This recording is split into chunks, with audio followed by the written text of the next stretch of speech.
Praise the Lord. யாத்திராகமம் 23 அதிகாரம் 23 என் தூதனானவர் உனக்கு முன் சென்று எமோரியரும் ஏத்தியரும் பெர்சியரும் கானானியரும் ஏவியரும் எபூசியரும் இருக்கிற இடத்திற்கு உன்னை நடத்தி கொண்டு போவார். அவர்களை நான் அதம் பண்ணுவேன். எனக்கு அன்பானவர்களே, இன்றைக்கு நாம் இருக்க வேண்டிய இடத்த, நாம் அனுபவிக்க வேண்டிய சுதந்திரத்தை இன்றைக்கு எதிராளியானவன் அவன் கையில் வைத்து கொண்டு ஆக்கிரமித்து கொண்டு அந்த நம்முடைய குடியிருப்பிலே நாம் அனுபவிக்க வேண்டிய சுதந்திரத்திலே சத்துரு உட்கார்ந்து இருக்கிறான். கர்த்தர் இந்த நேரத்துல உங்களுக்கு இந்த வார்த்தை கொடுக்கிறார். நீங்கள் அனுபவிக்க வேண்டிய சுதந்திரமான பலனை இன்றைக்கு சத்துரு அவைகளை ஆட்கொண்டு அந்த இடத்துல எல்லைகளை ஆக்கிரமித்து இருக்கிறான். கர்த்தர் இந்த நேரத்துல தீர்க்கமாய் சொல்லுகிறார், என் தூதனானவர் உனக்கு முன்பாக செல்வார். ஏன் ஆண்டவர் தூதனை நமக்கு முன்பாக அனுப்புகிறார் என்றால், நமக்கு தேவனுடைய பிள்ளைகளுக்கு எதிராக பலதரப்பட்ட ஆட்கள் எழும்புறாங்க. பல தரப்பட்ட பொல்லாத இருதயம் உள்ள ஜனங்கள் எழும்புகிறார்கள். ஆனால் நாம் தேவனுக்குள்ள கர்த்தருக்கு பயந்து நீதியும் நியாயத்தையும் சத்தியத்திற்காக வாழ வேண்டும் என்று வரும்போது அநியாயத்தினாலே நம்ம மேற்கொள்ள ஒரு கூட்டம் வருகிறது. அப்படிப்பட்ட அநியாயமிக்க கூட்டத்துக்கு நாம் ஜெயம் பெற வேண்டும் என்றால் தேவ பலன் நமக்கு அசாதாரணமாக தேவை. அதனால்தான் கர்த்தர் சொல்லுகிறார், என் தூதனை உனக்கு முன்பாக அனுப்பி ஏத்தியரும்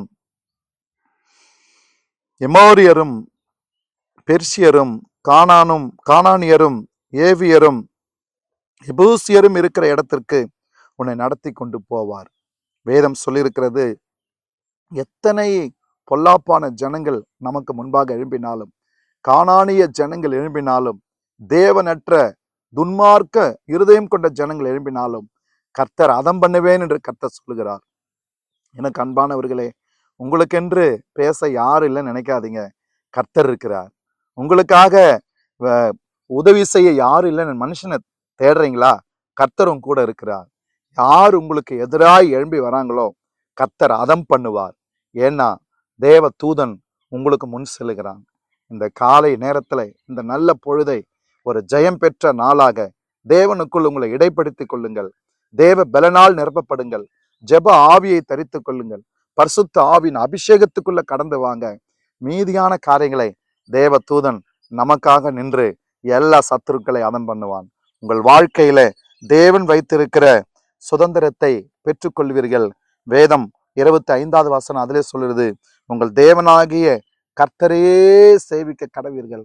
கர்த்தர் ஒரு நாளும் கைவிட மாட்டார். அவரை மட்டும் உறுதியாய் பற்றி கொள்ளுவோம். இந்த நாளிலே ஜெயத்தை கர்த்தர் உங்களுக்கு கொடுக்க போதுமானவர். ஜெபிப்போமா? நல்ல பிதாவே, எங்களுக்கு முன்பாக உம்முடைய தூதரை அனுப்பி, அப்பா, கானானிய ஆண்டவரே ஜனங்களை அதம் பண்ணுவேன்னு சொன்னீங்களே, கானானிய ராஜாக்களை அதம் பண்ணுவேன்னு சொன்னீங்களே, அப்பா, எங்களுக்கு விரோதமாய் எழும்புகின்ற பொல்லாத மனுஷர்களுக்கு ஆண்டவரே உங்க பலத்தை விட்டா நாங்க மேற்கொள்ள எங்களுக்கு திராணி இல்லப்பா. அன்பு தகப்பனே, இந்த நேரத்துல உடைய பிள்ளைகளுடைய சுதந்திரத்தை எந்த சத்துருக்கள் ஆக்கிரமித்திருந்தாலும் இயேசுவின் நாமத்தினாலே உம்முடைய தூதனை கர்த்தர் அனுப்பி நீர் அதம் பண்ணுவேன்னு சொன்னீங்களே, இந்த வார்த்தை அப்படியே உம்முடைய பிள்ளைகளுக்கு வர வேண்டிய சுதந்திரம் உண்டாவதாக தகப்பனே. எல்லா விதமான சத்துருக்களுடைய சூழ்ச்சியிலிருந்து என் தேவனுடைய பிள்ளைகளுக்கு ஆண்டவரே வர வேண்டிய சுதந்திரங்களை கர்த்தர் வாய்க்க பண்ணும்படி ஜெபிக்கிறேன். நன்மைகளை பெற்றுக்கொள்ள உதவி செய்யும்படி ஜெபிக்கிறேன்.